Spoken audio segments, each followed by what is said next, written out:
경상북도 경산시는 과거 찬란한 문화를 꽃피웠던 고대 국가 압덕국의 터전이자 신라 삼국통일의 전투기지였다.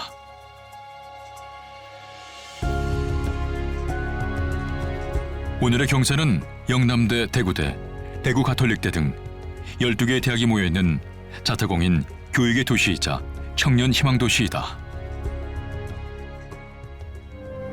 교육의 도시 경산이라는 명성 뒤에는 시대별로 민족문화를 꽃피운 세 분의 성현이 있다. 경산의 삼성현은 민족에서 생긴 원효와 유학의 종주 설청, 삼국유사를 지은 일현이다.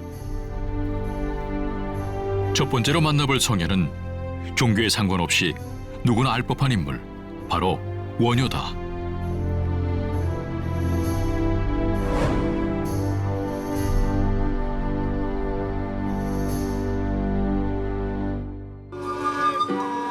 원효는 617년 신라의 암양, 지금의 경산에서 태어났다. 지난 5월 27일 경산 제석사에서 사부대 중 500여 명이 동참한 가운데 원효 탄신 1400주기 달해제가 봉행됐다.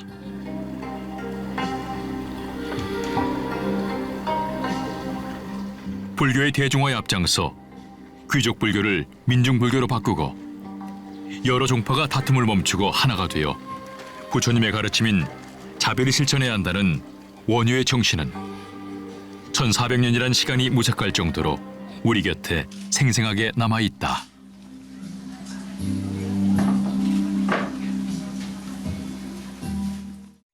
경산에서 태어났다 하는 것은 참 의미가 깊고, 오늘 이와 같이 매년 단오날 전을 우리 원효성사의 탄생기를 기리는 이런 발해제를 모신다는 것은 경산인들의 자긍심이고 나아가서 우리 인류의 큰 자랑이다, 이렇게 저는 말씀드릴 수가 있습니다.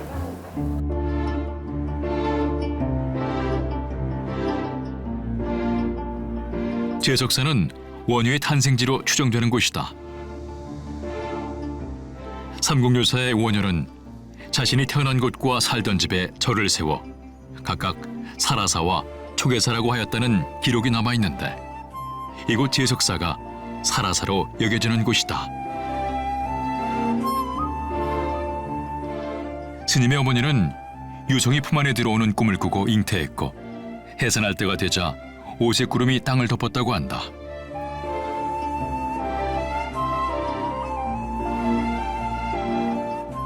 만삭이 되었을 때 밤나무 골짜기 아래를 지나다 산길을 느꼈고 남편의 옷을 나무에 걸고 그 안에 자리를 마련해 해산을 했는데 그 밤나무를 사라수라 부른다.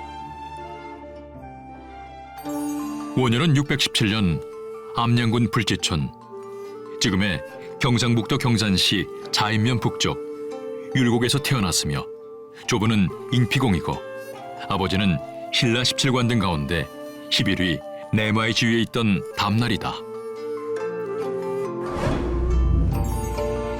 신라시대엔 출신 성분에 따라 골과 품으로 등급을 나누는 신분제도가 있었다. 확실치 않으나 원효는 육두품 출신으로 추정하는 것이 학계의 다수의 설이다.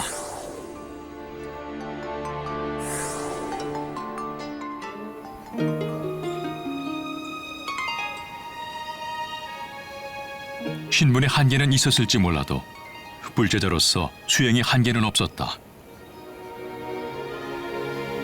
15세 무렵 불가에 입문한 원효는 살던 집을 절로 바꾸고 초계사라 부르고 스스로 이른 새벽 원효라는 법명을 지었다.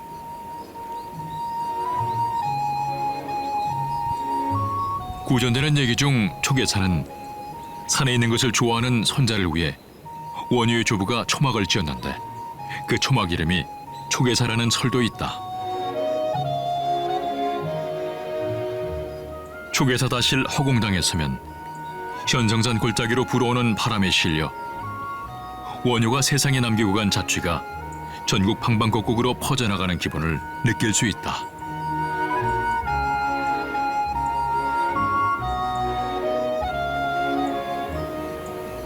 원효 이전까지는 한국적 불교 수용 어떤 관점을 획득하지는 못했다라고 볼 수가 있습니다. 중국에 수입되어진 불교를 그대로 수용하게 되는 그것만 하고 있었는데 원효 이후로 이른바 회통불교, 화증 사상에 의한 회통불교의 관점을 획득을 해서 한국적 분위기가 나는 한국불교의 어떤 종초를 세우는데 중요한 역할을 한 점이 원효대사의 가장 큰 어떤 한국 불교사에서 가장 큰 업적이라고 할 수가 있겠죠. 견성을 위해 원효가 걸었던 구도의 길, 그 길에 불굴사가 있다. 690년 옥희가 창건한 불굴사는 조선 중기까지만 해도 건물이 500동, 12곳의 암자와 8개의 물레방아가 있을 정도로 대찰이었다.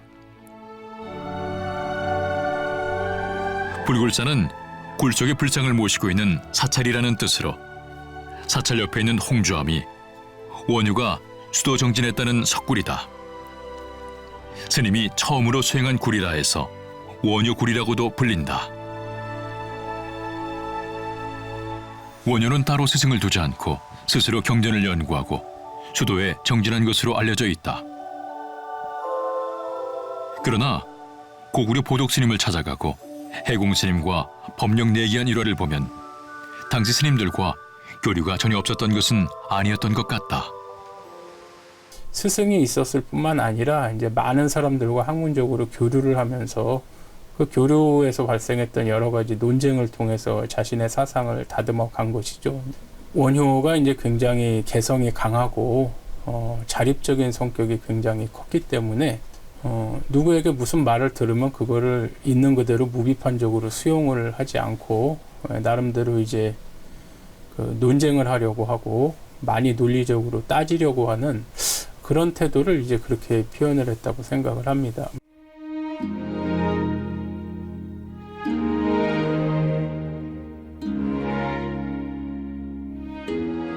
원효는 당나라 삼장법사 현장을 동경했다. 현장법사가 629년 유학을 가서 645년 17년 만에 돌아와서 새로운 경전을 번역한다는 소문을 전해 듣고 의상대사의 제안으로 유학을 2차례 시도한다. 의상은 비록 원효보다 8살이나 어렸지만 서로 많은 영향을 주고받는 도반이었다.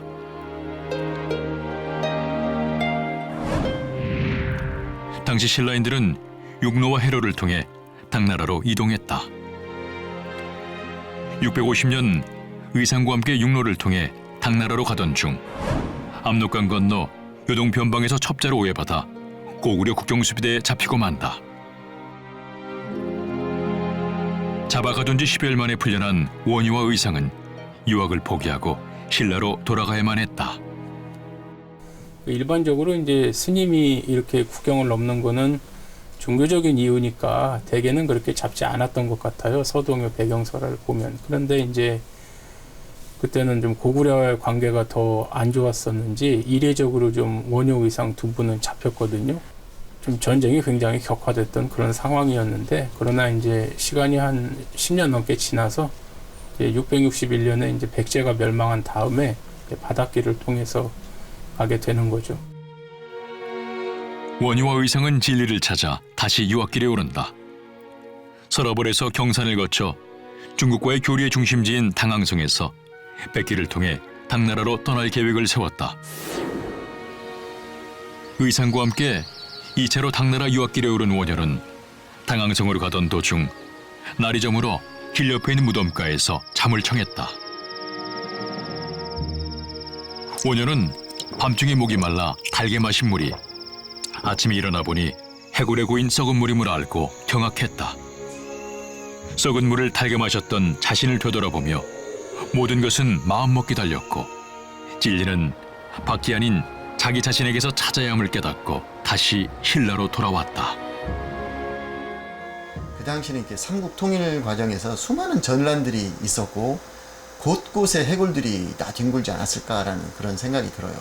그래서 원효대사도 당나라 유학길을 간 도중에 수없이 죽어 넘어져 있는 어떤 민중들의 해골, 시신들을 보고 삶과 죽음이라는 문제에 대해서 어떤 절실하게 고민하고 그런 과정 중에서 삶과 죽음이 둘이 아니다라는 어떤 그런 것들을 깨우친 것을 다소 신비적으로 어찌 보면 미학적으로 표현한 것이 해골물이 아닐까라는 생각.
한 가지 소원은 꼭 이루어준다는 경산 팔공산 관봉속저 열애 좌상.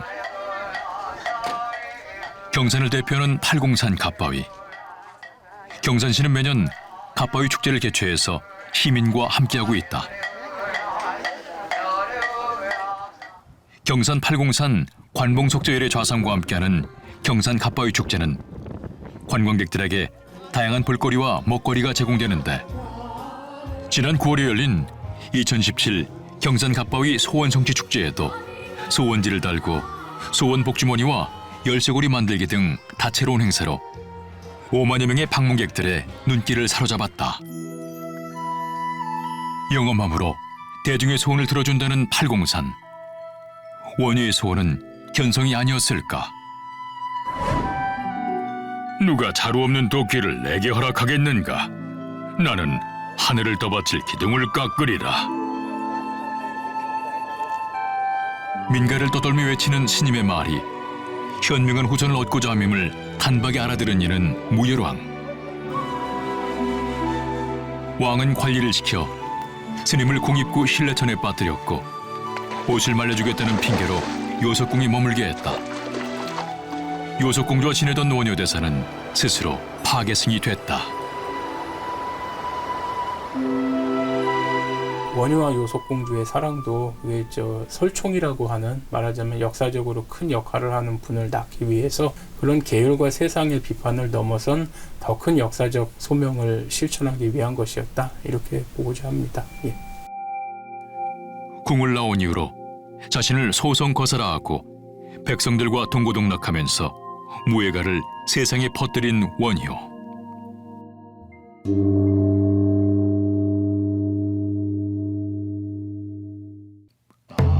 무예가의 무예는 일체 무예인 일도출생사라는 화엄경에서 유래된 말로, 일체 걸림이 없는 사람은 단박에 생사를 벗어난다는 뜻이다. 원효의 무예가 덕분에 가난하고 무지몽매한 사람도 부처를 알았고 갓난 아이들까지도 나무아미타불을 외쳤다. 춤추고 노래하고. 당시 신라 백성들에게 원효는 기인처럼 보였을 것이다. 하지만 스님의 언행은 모두 불교 대중화를 위한 방편이었으리라. 뭔가 불교를 전도하기 위해서 경전에만 의존하거나 어려운 이런 논리학에만 의존해서는, 그러니까 대중들이 사실 문맹률이 높은데 얼마나 경전을 읽고 그러겠습니까? 그래서 조금 더 이제 쉽고 좀 널리 이렇게 퍼질 만한 수단을 생각을 당연히 했을 텐데, 그런 수단으로서 이제 노래와 춤만한 것이 없었겠지요. 그런 덕분에 이루어진 그 무예 가문은 고려 시대와 조선 시대에도 계속 이렇게 궁중음악으로 이어지기도 하고, 또 민간에서도 이제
은 원효가 불교의 다양한 사상들을 접해는 학문의 방법론이라고 할 수가 있겠습니다. 그러면 이게 학문의 방법론이라고 한다면 학문의 목적지, 그것은 현재를 살아가고 있는 스님들이나 불교학자들의 목적지와 다르지 않다라고 생각합니다. 그 목적지가 바로 저는 일심이라고 생각합니다. 일심. 그래서 화쟁사상을 통해서 하나의 마음을 찾아가는 것, 이것이 일심이라고 할 수 있는데, 하나마저도 없어지는 텅 빈 마음이 바로 일심이라고 할 수가 있겠습니다.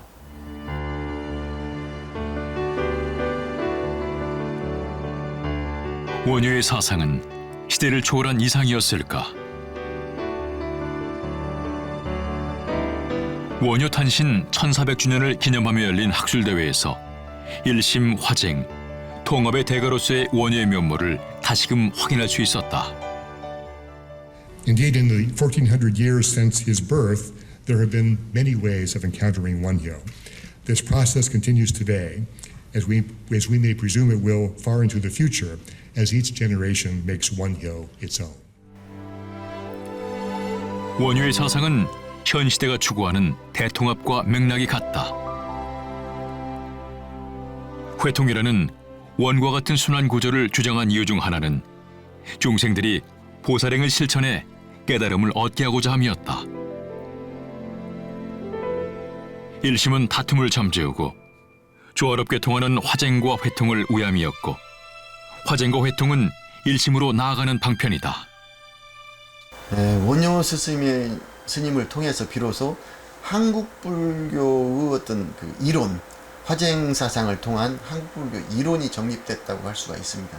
그래서 그를 바탕으로 인해서 한국 불교가 정견회가 돼 나간 그 모습들이 있습니다. 그래서 뭐 통일신라 시대는 원효, 고려 시대는 보조국사, 또 조선 시대에는 서산대사, 이런 분들에게 공통적으로 흐르는 하여튼 불교 사상이 있다면 다 이런 화쟁사상, 회통불교 입장이 다 흐른다라고 할 수가 있습니다.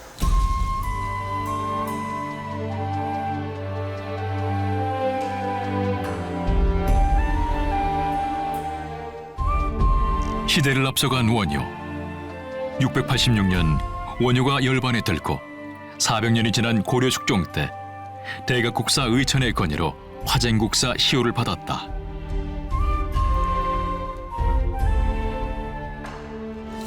불교의 평등과 통합, 한국 불교의 초석을 다진 원효의 사상과 시대 정신은 여전히 우리 곁에 살아 숨쉬고 있다.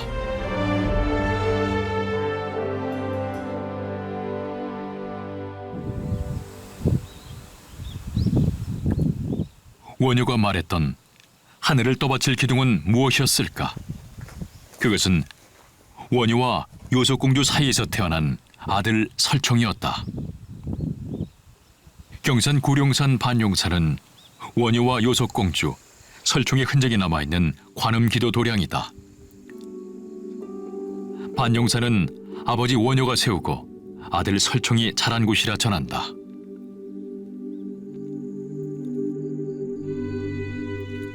사찰 뒤로 난 길은 신라 태종 무열왕이 딸 요속공주와 외손자인 설총을 보기 위해 넘어 다녔다는 전설이 전해지는 길이다.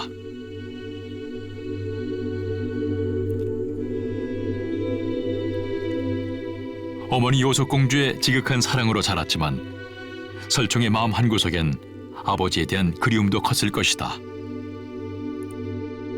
원효는 요속공주와 설총이 찾아와도 끝끝내 만나주지 않았다. 스님은 요속공주에 대한 미안함이 아버지로서의 부정이 정말 없었던 것일까? 그 마음은 전설로 남아있다. 반용사에서 바라보는 낙조는 아름답기로 유명하다. 그 시절 설총도 낙조를 보며 허전한 마음을 달래지 않았을까? 예, 원효가 그 열반에 드신 후에 제자들이, 후학들이 헌체 원효의 그 도력, 기운 이런 것을 흠모한 나머지 그 당시 유행에 따라서 원효의 시신을 화장을 하고 그 화장한 유골을 진흙에 빚어가지고 소상을 만들게 돼요. 그 소식을 들은 설총이 와서 아버지, 예? 그동안 찾아뵙지는 못해서 죄송합니다 해서 인사를 하니까 소상에 진흙으로 된 소상이 고개를 돌려서 그 아들 설총을 쳐다봤다 그러죠. 그게 삼국유사에 나온다 그러는데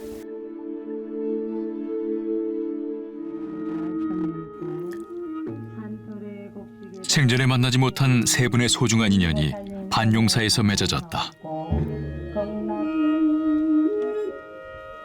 반용사에서는 10년 전부터 매년 10월이면 원효대사와 요속공주, 설총을 기리는 달해제를 봉행한다. 후세에 빛나는 업적을 남겼지만 속모를 세인의 눈에는 7,000급의 부부 인연도 8,000급의 부자 인연도 누리지 못한 것이 안타깝기만 하다.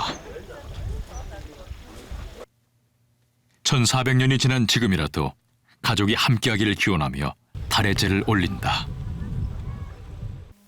그 세 가족이 한 번도 같이 머무를 수 있는 그런 기회가 없었다 그래요.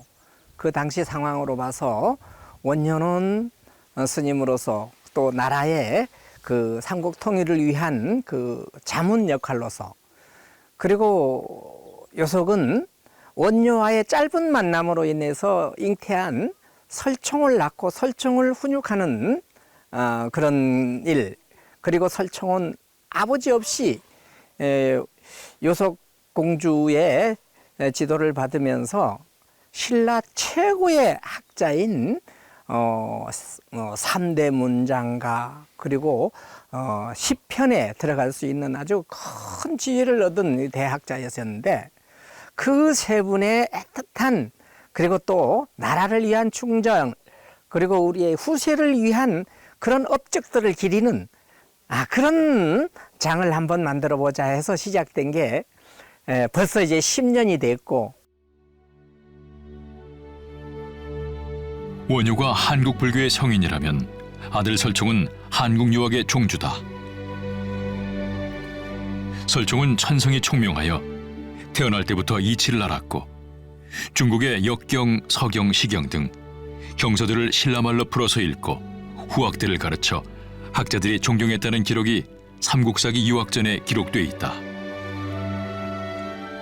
그를 추모하는 소원이 있을 정도로 설총은 신라의 대표적인 유학자였다. 설총은 왜 불교가 아닌 유학을 택했을까?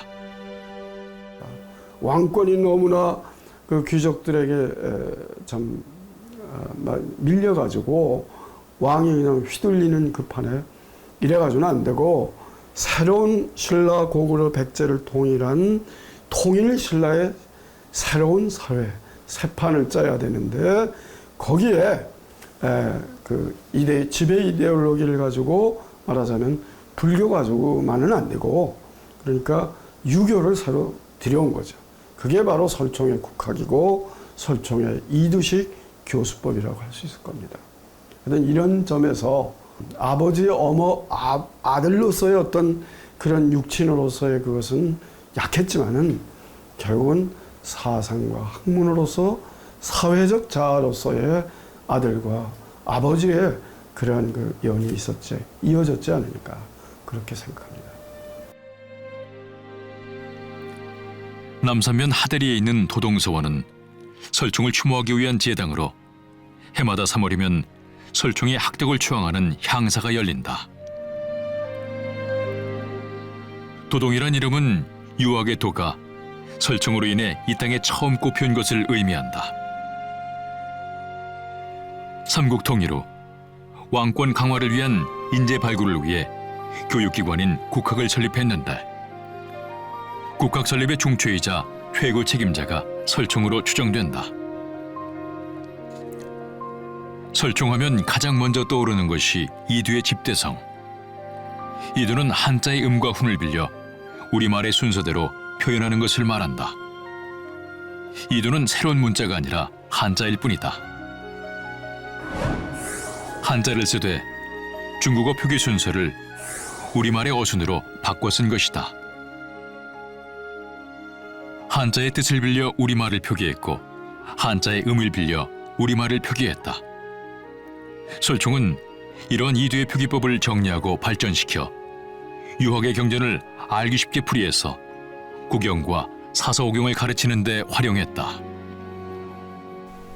이두를 이렇게 정리한 그 업적의 의미는 첫째로는 그 한문식 표현을 벗어난 한국적인 표현을 만들려는 노력이었고, 그리고 둘째는 그 아버지 원효 스님처럼 보다 많은 사람들에게 이제 그 문자의 역할을 기대하기 위한 그런 노력이었다, 이렇게 볼 수 있습니다. 예. 신라의 유학을 전하고 이두를 집대성한 설총. 그가 추구한 이상은 무엇이었을까? 유교의 근간은 충과 효, 인의 정치다. 그 이상을 실현하기 위해서 선행돼야 할 것은 백성을 생각하는 성군과 충신이다. 원효가 백성에게 심었던 불교 속에서 아들 설총이 피우고 싶었던 유학의 꽃. 설총의 이상은 신무랑에게 들려주었다는 화왕계에 잘 드러나 있다. 어느 화창한 봄날, 세상의 모든 꽃들이 꽃의 왕인 모란을 만나기 위해 궁으로 향했다. 장미가 갖은 곁으로 모란왕을 유혹하자 충신인 할미꽃이 모란왕에게 다가가 간신인 장미에게 현혹되지 말라 간청했지만 모란은 듣지 않았다. 간신의 가머니설에 휘둘리는 왕의 모습을 보고 크게 실망한 충신 할미꽃은 모란왕의 어리석음을 꾸짖으며 궁을 나섰고, 뒤늦게 정신을 차린 모란왕은 간신인 장미꽃을 내쫓고 충신인 할미꽃을 신하로 삼았다.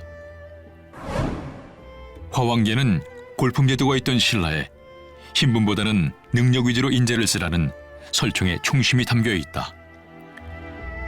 설총의 이야기에 감동한 신문왕은 화왕계를 임금의 교훈으로 삼도록 했다.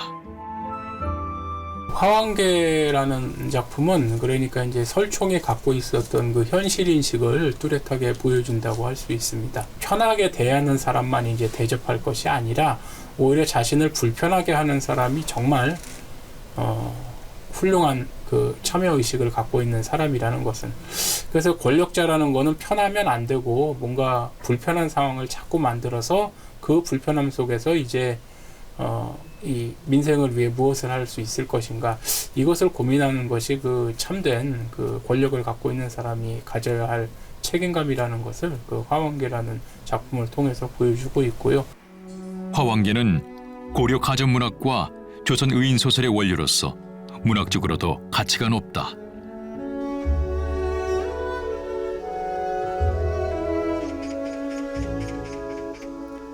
설총이 언제 세상을 떠났는지에 대한 기록은 남아있지 않다. 다만 말년에 경산 유곡동에서 생을 마감하고 이곳에 묻혔다고만 고전될 뿐이다. 원효는 불교의 고승으로, 아들 설총은 유학의 종주로, 경산의 두 성현의 명성은 시공을 초월해 오늘날까지 이어지고 있다.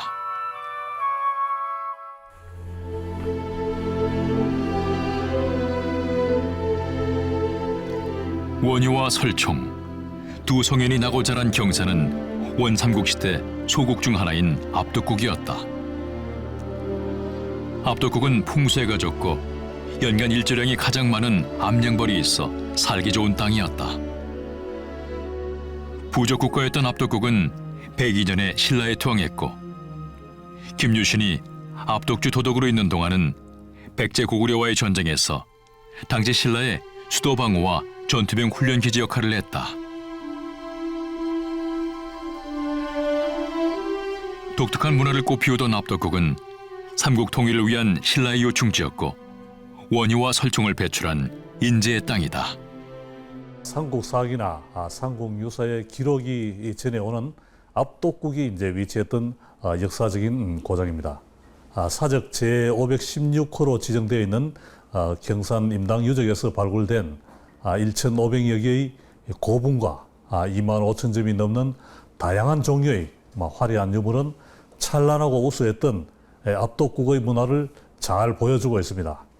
뿐만 아니라 우리 경산은 신라가 삼국 통일을 위해서 전초기지로 삼았던 김유신 장군이 군주로 파견되었던 곳입니다. 김유신 장군이 병사들을 훈련시켰던 장소로 전해지고 있는 경산 병영유적지가 사적 제218호로 지정되어 있고, 김유신 장군이 말에게 물을 먹였던 전설이 전하는 마위지는 현재 마위 근린공원으로 조성되어서 많은 시민들이 찾고 있습니다. 압도국이던 경산의 유구한 역사는 단오제만 봐도 알 수 있다. 신라시대부터 1100년을 이어온 경산 자인 단오제는 우리나라를 대표하는 전통 민속 축제로 중요무형문화재 제44호로 지정돼 전승 보존되고 있다. 경산 단오제는 자인 지역의 소신인 한장군과 그 누이에게 올리는 한묘제를 비롯해 자인 팔광대, 호장행렬, 단오굿 여업무 등 민속연희가 다채롭게 열린다. 한장군 놀이라고도 불리는 여업무는 신라시대 왜구가 도천산에 성을 쌓고 주둔하면서 주민들을 괴롭히자 한장군과 그의 누이가 화관을 쓰고 춤을 추며 왜구를 못득으로 인해 무찌른 이야기를 춤으로 표현한 것으로 경산만의 독특한 문화유산이라 할 수 있다. 자인 단오제가 경산 사람들의 역사와 전통을 대표한다면 반곡제 풍광은 현지의 자부심이다. 수백 년 수령의 나무를 품은 반곡제는 한국을 대표하는 명사로 경산이는 물론 사진작가들의 발길이 끊이지 않는 곳이다.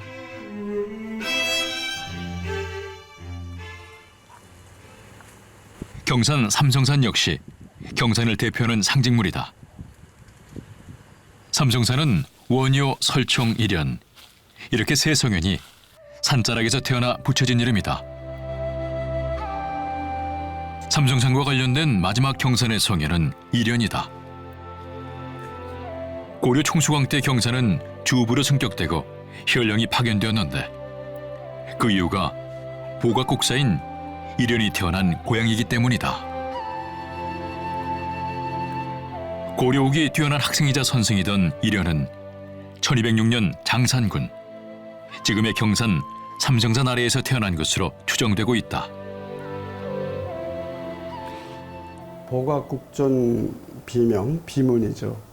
거기에 따르면 고려 희종 2년 1206년에 지금 경산시, 그러니까 당시에는 장산군이었는데 추정되기는 그 경산시 대명리 얼음쯤이 아닌가 그렇게 추정되고 있습니다. 어렸을 때 그분의 속명이랄까 본명은 이제 김견명, 볼견자 밝은 명자이시고 자는 회연, 호는 모감이라고 이렇게 불려지죠. 일현은 22세에 승과의 장원을 합격하고 20여 년 수도 정진하다 44세부터 이름을 떨쳤고 78세에 국전으로 책봉, 입적 후 국사로 추증됐다. 선사가 생존한 시대는 최씨 무신 정권 하에 몽골과의 전쟁 끝에 원나라의 간섭을 받던 때로 국내외 정세 변동이 급격했던 시기였다. 혼돈의 시기에 민족의 자주성을 지키기 위해 저술한 책이 바로 삼국유사다. 일현의 삼국유사는 인흥사, 운문사를 거쳐 인각사에서 끝을 맺었다.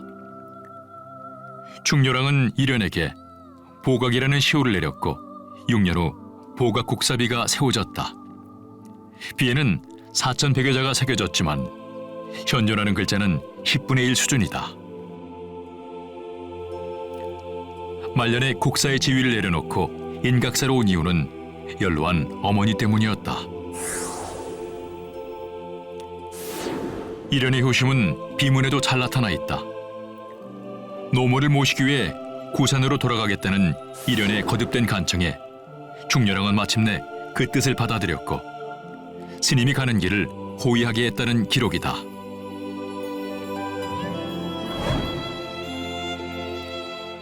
국사의 자리를 마다하고 속사 나이 78세, 95세의 노모를 모시기 위해 낙향한 일현. 스님은 부모에 대한 효행과 불교적 수행을 조화롭게 이뤄나갈 수 있다는 불교적 실천 윤리를 몸소 보여주었다. 9살 나이에 집을 떠나서 14살 나이에 이제 강원도 낙산사의 말사인 진전사에 가서 정식 스님이 되고 평생을 71년은 스님의 몸으로 사셨는데 임금의 선생도 아니고 나라의 선생이라 스승이라고 할 수 있는 국사의 자리도 내던지고 참 내려와서 어머니를 모셨다. 그런 거를 볼 때 굉장히 효성스러우신 그런 어른이 아니었나 그런 생각이 듭니다.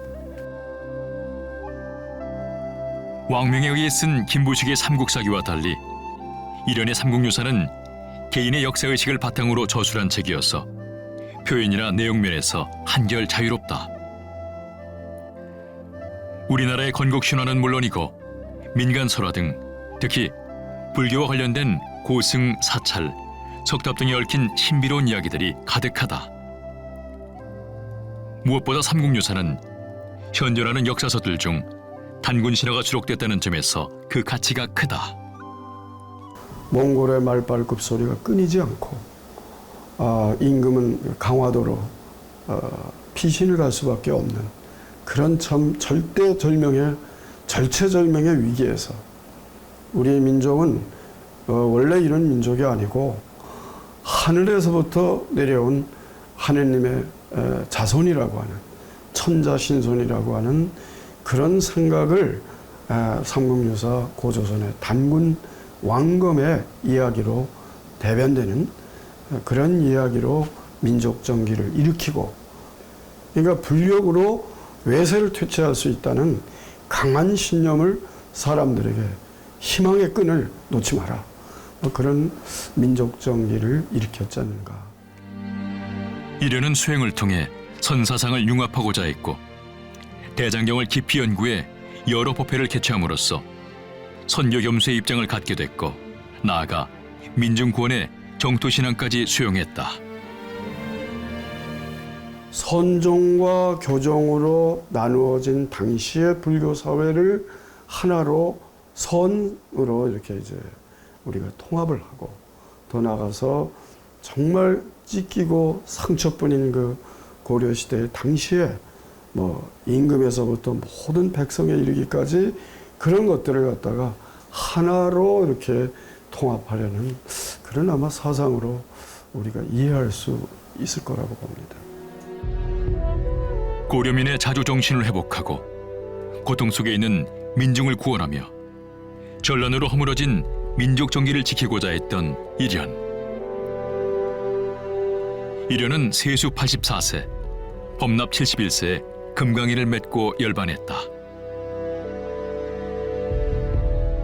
원효가 창건했다는 인각사에 일연의 부도탑을 보니 시공을 초월한 시절 인연도 있는 듯하다.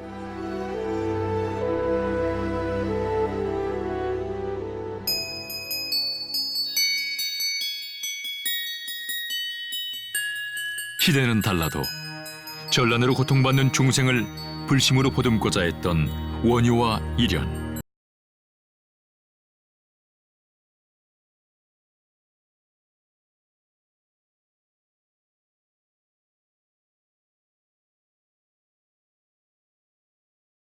누구보다 나라와 백성의 평안을 바라는 성인이었다.